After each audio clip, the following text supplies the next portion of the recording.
Like I said, I got better. All of us got better. We got some new pieces that's going to help a lot. Trying to make some noise. I think, we should easily be a top 4, top 3 team and have a chance to win the East. At just 21 years old, Paolo Banchero has stepped up to become the leader of this Orlando Magic team and has not shied away at all. When you have the responsibility at a young age to carry a team and change the outcome of their future, it can be a heavy load to take on, but when you watch Paolo Banchero, you can see that he's accepted this challenge fully and continues to show everyone why he will be a special player in this league for a very long time. For guys that are 6'10 plus, you don't really see that many affect the game in many different ways, but for Banchero, that's certainly not the case.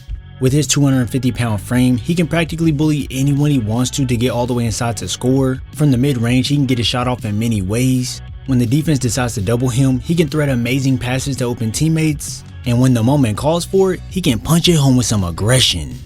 This ability to affect the game on many levels is a major reason as to why the Magic put the keys in his hands to lead this team, and although he's young with a lot of room to grow, his base is already exceptional, making him a threat on any given night. As we covered in my video about him in the playoffs, Paolo tends to take tough shots and is forced to work in a system where there isn't much spacing, but regardless of his circumstances, he understands how to get the job done. You'll see these times where Paolo's getting ready to attack, so the defense decides to load up, and although he has this pass to Anthony Black right here, Paolo instead chooses to spin away from the double, only to be met by yet another defender. But here's where that patience and floor awareness come in handy for him to then dish it to Wagner on the backside for the dunk.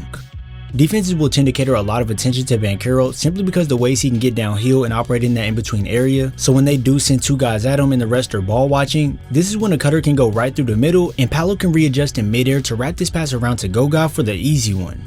I understand that 5 assists per game isn't a number that will make you break your neck, but when you take into account that Paolo isn't a primary facilitator and he's doing this while having to contribute heavily in scoring as well, it shows you the versatility he has as a player. When you turn on a Magic game, you can immediately see how little space he has to work with and how many defenders will be focused on him, so making these passes at the right time and on target is extremely key. Sometimes it doesn't even take him attacking the paint to open up these angles, because if you look here, you can see the defense is already loaded up, ready to take away any drive Banchero attempts. So with that court awareness that we touched on a second ago, Paolo notices Wagner is wide open at the rim as Luka Doncic is sleeping, and wham!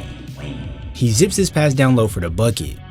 These finds are something we normally see from guys his size or age, so it's impressive to see him pull these off, and he can even add in some manipulation to make the defense think he's going to the corner with this pass, to then end up dropping it right off to Goga for the 2-hander.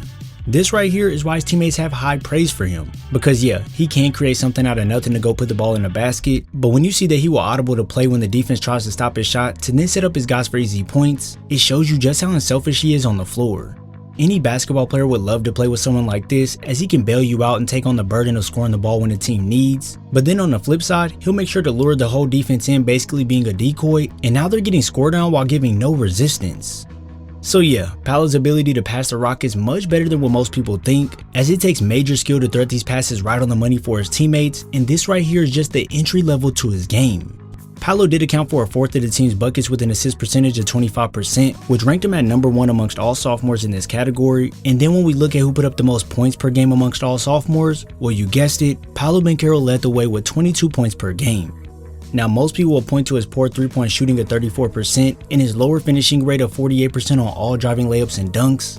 But when you watch the Magic and see the spacing and how tough the finishes are inside, you'll see why his finishing isn't at a higher clip, and for his 3-point shooting, well, this all comes down to mechanics. Now, please don't think this is me sticking up for Paolo and making excuses, because when you're a 6'10 forward with the athletic abilities he possesses, you should be finishing at the rim much better, but just because his numbers aren't where they should be, doesn't mean he isn't a gifted player on the offensive side.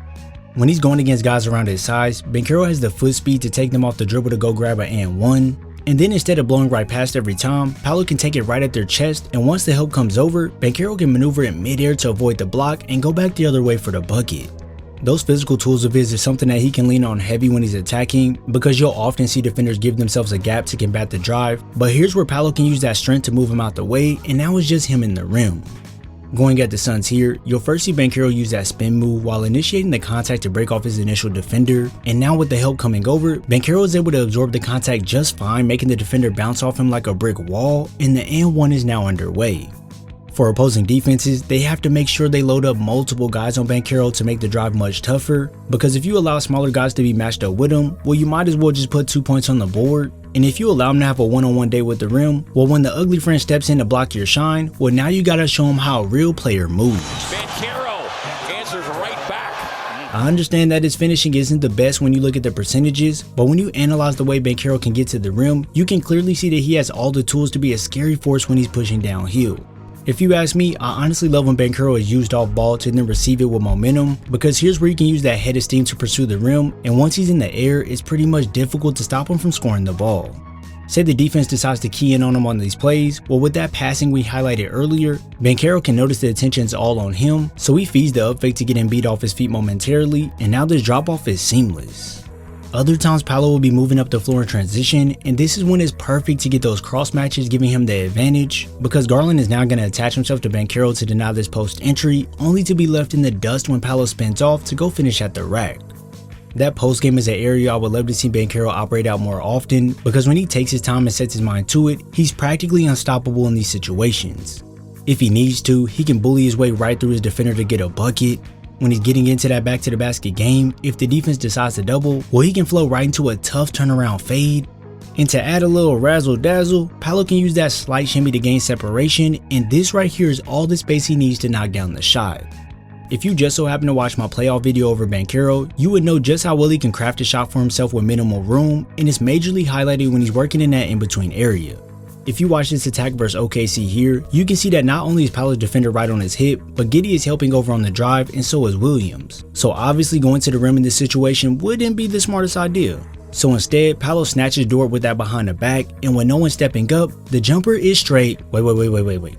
Everybody say it with me. The jumper is straight cash. As a defender, you have to be ready for these moves to come, or else you'll be left looking clueless when he feeds that spin move, and it doesn't matter if the help comes or not, Banchero is already locked in.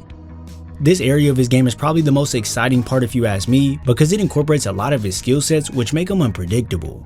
If he needs to stay patient to allow the defender to get in the air before pulling up, well, he can do so. When it seems like he has nowhere to go and is fully surrounded, you might want to think twice. And to chain things together, Banchero can first use that behind the back to gain the separation needed to attack towards the middle of the floor, and then lunge his body into the defender, powering them back to then fade over the top. There's truly many ways he can get to his spots when he decides that he's going to go score, so once he finally gets there, it's all about focus. Banchero is honestly one of those special talents that don't come around often, and it's crazy to me that he barely gets any coverage. I understand that the numbers aren't all pretty and don't fit the analytic nerds, but when you just roll the ball out and go play the game, you can see that Banchero is a star in the making who just needs to work out some kinks in his game. If you enjoyed this video, be sure to drop a like, subscribe, and turn on post notifications so you're first to know when I upload. I thank you all for your support, and I'll see you in the next video.